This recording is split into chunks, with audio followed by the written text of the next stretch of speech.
Hello everybody, in this video I am going to be introducing you to the Python math module. So first of all, we import math.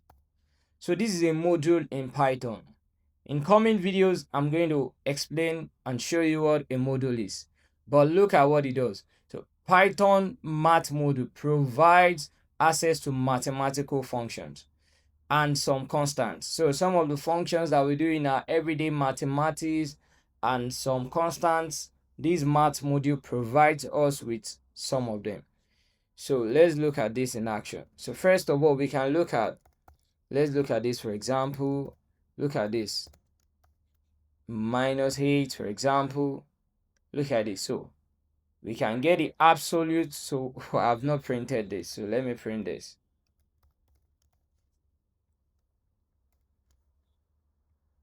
So look at this, the absolute value of -8 is 8.0.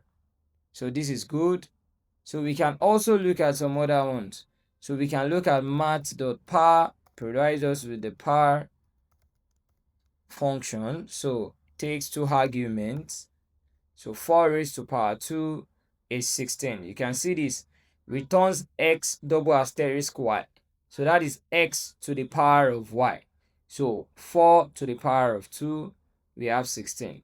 So we also have the square root. So we can use sqrt for the square root. So let's use 16. So it returns the root of 16, which is 4. Beautiful. So we have some other ones too. For example, you can look at the ceiling of a number. So if you say 4.2, look at this. So the ceiling of 4.2 is 5. You get that it rounds it up to the nearest integer. So if you have a negative like this, look at what we have. We have -4. So the nearest integer is -4 if you round it up. Okay, because -4 is greater than -5. So that's why we are getting -4 in this instance. So I purposely showed you the positive and negative. So let me duplicate this. So let's look at floor, how it floors a number down. So we can see this. So let's look at this. Let me use 4.9.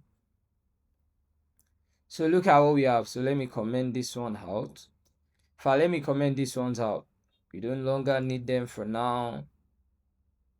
So look at this. So it is 4 because it rounds it down to the nearest integer.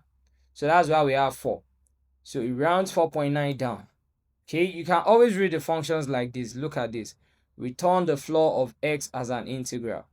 So look at this. Look at what we have. So we have -5. Okay, when you round, because -5 is lower than -4 in this instance. So that's why if we use negative, we have -5. I believe you get that. And you can always read up the documentation.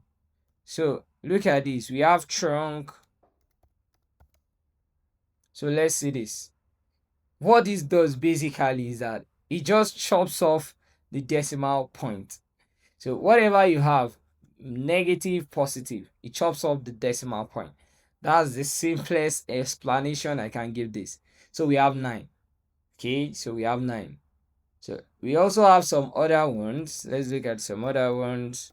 So we have math dot. For example, we can look at factorial. So look at this. So factorial of 5 is 120. We have math.gcd. You have the greatest common divisor. So you can take a bunch of arguments. So you have seen this asterisk integers. It means that you can take a number of arguments. It can be any number. So you can use 36, 48. Let's have these 3 numbers. So let's look at the greatest common divisor. So look at this. So the greatest common divisor for 24, 36, 48 is 12. You can also use LCM. So you can see LCM. So I beg your pardon. So LCM, we can see the lowest common multiple.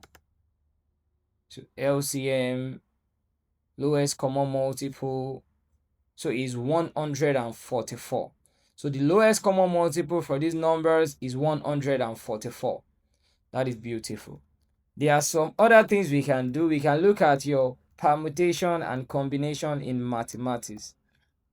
So one thing I want you to know, when you press this dot notation, you can always see all the methods right here. So you can see all the methods, and some of the ones that we have used, you can always see them like this. So the dot notation shows you. So let's look at this. So want to look at combination. So combination, it takes two arguments. So look at this. So let me use 6 and 2. So combination, look at this.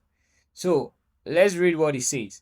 So it said number of way k items from n items without repetition and without order. So the number of ways that you can choose k here is 2 because it's the second one. So the number of times you can choose 2 from 6, all right, without repetition and without order is 15. So if you know your permutation and combination very well, you understand this. And you can look it up online. So let's look at permutation for this. So let's see what we have. So this is 30, right? So for this number of ways to choose k items from n items without repetition and with order. So you can see this is k and this is n. So k and n. So number of ways to choose 2 from 6 without repetition and without order. Don't worry if that bores you. If you don't like mathematics too much, you can look that up. So we also have some constants. Look at this. We have the Euler's number. And this is why this math module is very powerful. It gives us some constants. We have the Euler's number. Look at this math.e. And if you look at this in your mathematics or any field of science, this is the Euler's number. So we have some other ones. We have tau. So you can see, and we have gamma. We have a lot of them. We have pi. So look at this. So look at what tau is, 6.283 and the likes. And look at math.pi. We have 3.14159 and so on. So to break this down, with the dot notation, you can always see all the methods. And also, you can always read what a function does. And you can also look this up online. For example, you can go to your browser. I use Chrome, and you can say Python math module. So you always see some of these things here. All of them are going to be shown to you. So see them. We have a whole lot of them. So that is it on Python math module. We can also look at a beautiful, so let me clear my terminal. So we can look at a beautiful exercise here. Or let me say a classwork. Let's look at this. An example. So let me maximize this. For example, we can look at the area of a circle. The formula for area of a circle basically is 2 pi r. So I can use option and P for pi on Mac.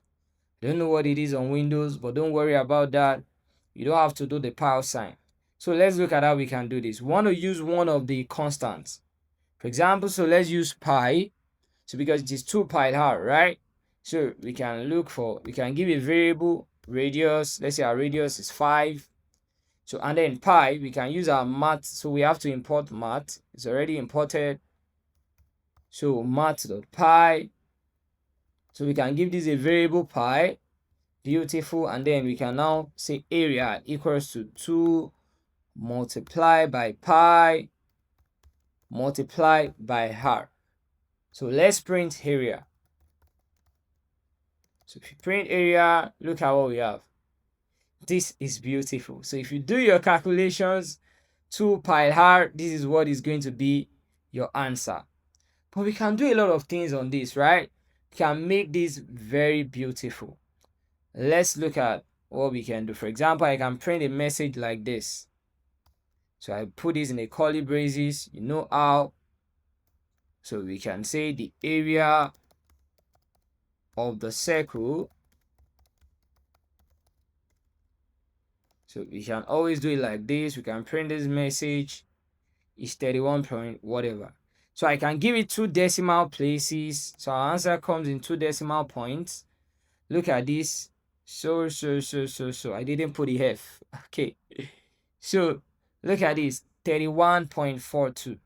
So there's a lot we can do. Take for example, we want to add to this. For example, we can say diameter, or let me use D. I can say enter.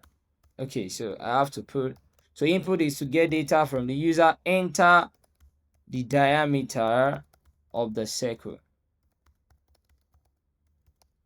So I can ask this from the user.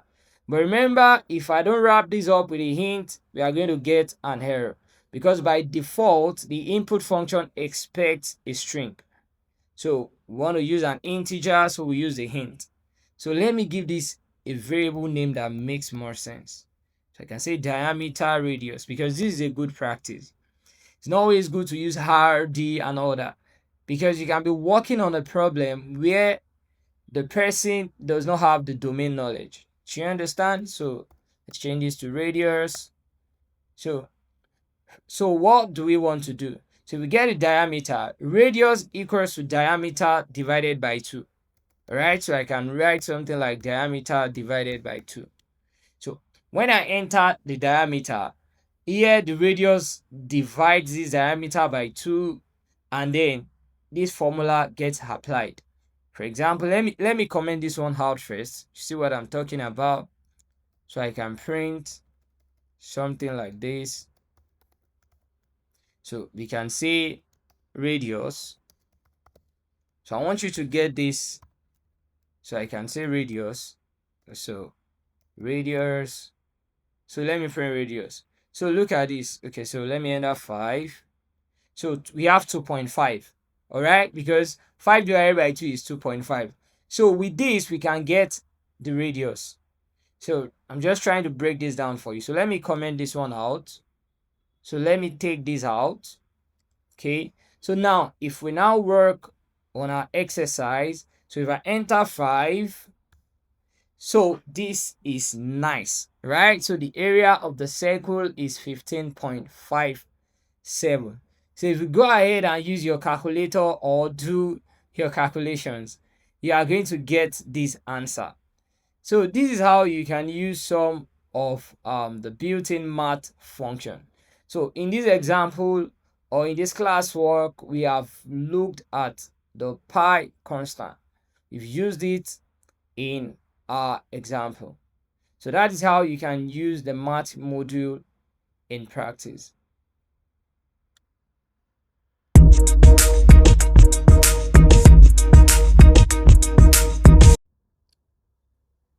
Here is an exercise for you. So I want you to write a program that when we run that program, we get a message printed like this. This is a formula to calculate the hypotenuse of a right triangle. So on the next line, we have using Pythagoras theorem. Then we get an input information like enter the value of A. So I can put something like 3, enter the value of B, 4. And then we get a message printed like this. The hypotenuse of the right triangle is 5. So one more thing I want to show you. So let me show you the formula right here. So let me go to my notepad. So you can see the formula is this. C equals to square root of A squared plus B squared.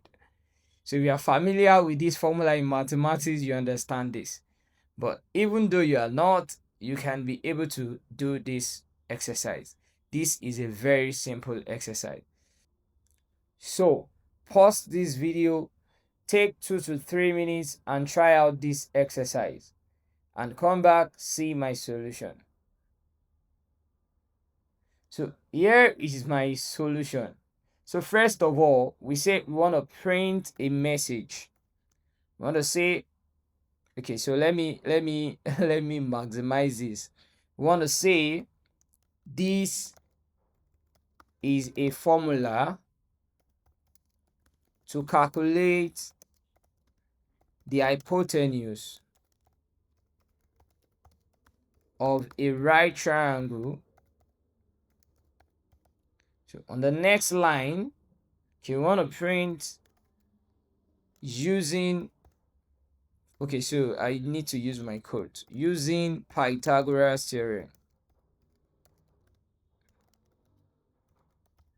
So we can print this. So far so good. Let's execute our code to this point. So let me clear this. Can use Control and L on Windows. On my Mac, I use Command and L, whichever works for you. So now we have our code working to this point. So we can print this message. So beautiful. So we want to get data from the user, like input. So I'm using double P. So input, I want to say enter the value of A. So I can print something like this. I can duplicate this code. So I can say enter the value of B. So I can wrap this up in a variable. Then I can use B. You can use whatever variable suits you.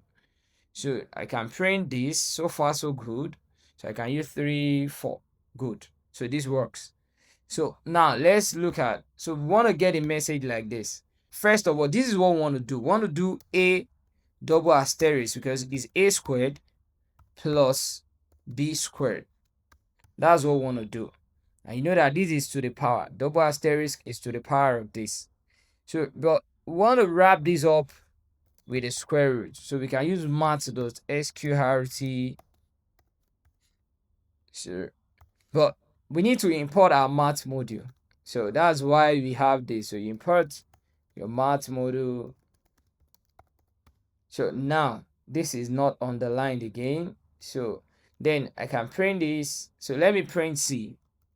So we'll print C, which is our result. So if I enter 3, 4, okay, we get an error. Unsupported operand types. So because by default Python expects string. So we are going to typecast this to an integer. So you can see want to expect to get an integer. So I'll use int. So print this. So we have 3, we have 4. That is good. So we have the hypotenuse of the right triangle, but we are not done yet. So we want to print a message. We can use our formatted string. So let me end it here. So I wrap this up with the curly braces. You all know this. So we can say the hypotenuse of the right triangle is this, equals to this. So if we print this, so we have 3, we have 4. So this is beautiful. So we can also make this a whole number. So we can use the round built-in function. So we can round this. So if you round, so let's see what we have. So I can use 3, 4. Beautiful. So we have a whole number now. That is an integer. So what about one more thing I want to show you? What about if I enter a figure like 7.81? See, we get an error again because this is a float. So what you can do is this. So you can change this to float. So you can change this to float. So when you enter something like 7.81, enter 9 or 9.10, whatever. So you get this. The hypotenuse of the right triangle equals 12. But somebody might want to ask, what about if you want to use an integer? So even if you use an integer 3, 4, you still get your result. So the thing is, if you have to use a float, so that for peradventure in your program, you expect a floating point number or a decimal number. So it is safer to use a float because a float accepts decimal numbers and it accepts whole numbers. So that is it on Python math module.